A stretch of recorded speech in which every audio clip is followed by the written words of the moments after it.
All right, folks, Laquan McDonald case out of Chicago. A grand jury will decide whether or not to charge more Chicago cops connected to the case. Yesterday, a judge signed off on a request by Special Prosecutor Patricia Brown Holmes to summon a grand jury to hear evidence. Although Holmes has not said how many officers are under investigation, last month, Chicago Police Superintendent Eddie Johnson moved to fire 7 cops involved in the case. Their versions of what happened during the 2014 shooting conflicted with a dash cam video that was released more than a year later. So far, Jason Van Dyke is the only officer charged in the case. He's facing murder charges for shooting McDonald 16 times as he walked away from him, even though he lied and said that McDonald was charging towards him in his police report. Prosecutor Holmes was appointed to the case last month and promised to get to the bottom of this case.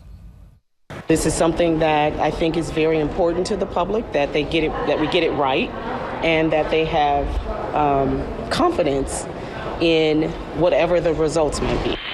Holmes says the grand jury will be formed by September 26th. There's no deadline for the grand jury to reach a decision. While leaving court, Holmes told reporters the grand jury process is viewed as the constitutional way to do it. It's more fair.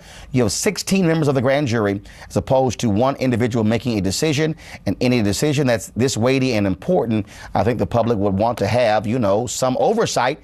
By having a grand jury, there's more than just me making a decision. So I'm not coming out and saying yay or nay. And people are like, whoa, wait a minute, what you do? And when asked if the McDonald case was one of the hardest cases she's ever worked, she said, quote, "It's still early for me to say it's one of the hardest cases. It's a tough case. I have friends who are police officers, and I understand the family in this case. It's a case that tugs at you from both sides." All right, folks, let's go to our panel on this. Here's what's interesting. First and foremost, they're pursuing, first of all, these cops lied. Yeah. Mm-hmm. And typically, when police officers get busted for lying on police reports, nothing ever happens. But if either one of us filed a false police report, we could get prosecuted. Yeah. And so to me, this is what has to happen. I've always said if a cop lies on a police report, it should be automatic firing. Yeah. Yeah, well, obviously, this is a really good example of how there's a complete lack of accountability when we talk about police officers. And not only if one of us did that, but anybody in our military, anybody at any other job doing this and lying would be in trouble. I mean, we don't even have the standards for cops that we have for our military. There's no accountability for this profession, none. It's basically assumed that if you're a cop, it's a difficult job.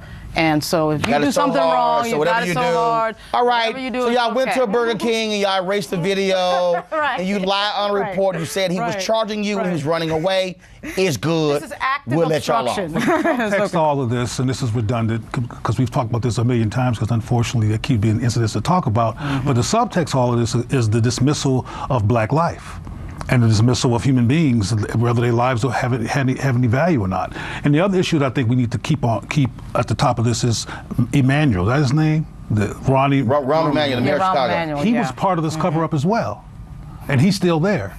And people in the local community have been complaining about getting rid of him. He's cried and all kinds of stuff, and he's still in place.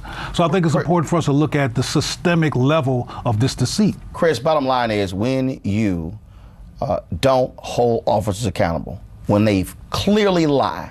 Because here's the piece, the superintendent is trying to fire 4 or 5 of these guys, but 3 of them quickly retired. Of course. And that's the other thing.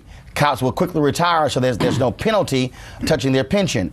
If you want to change the behavior of cops, if you want to change this culture, you must go after their pensions. And you must have a situation where you are criminally charging them for lying. Yeah, I think it's the cops. I also think it's the prosecutors as well. Because in a lot of these cases, what happens is the prosecutors know that they can actually charge them and they refuse to do so. So I think it's the accountability has to go both for the cops and both for the prosecutors.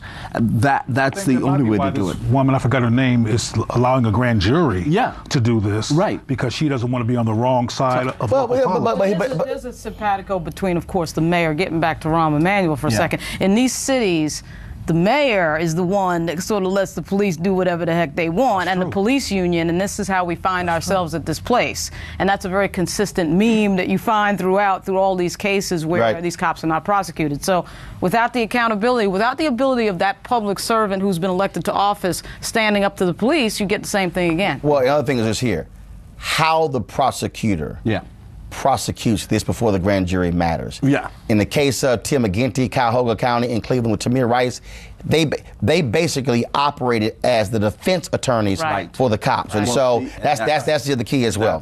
Kickstart your day at 7 and get the news you need from the perspective you want. NewsOne Now with Roland Martin, every weekday morning at 7 on TV 1.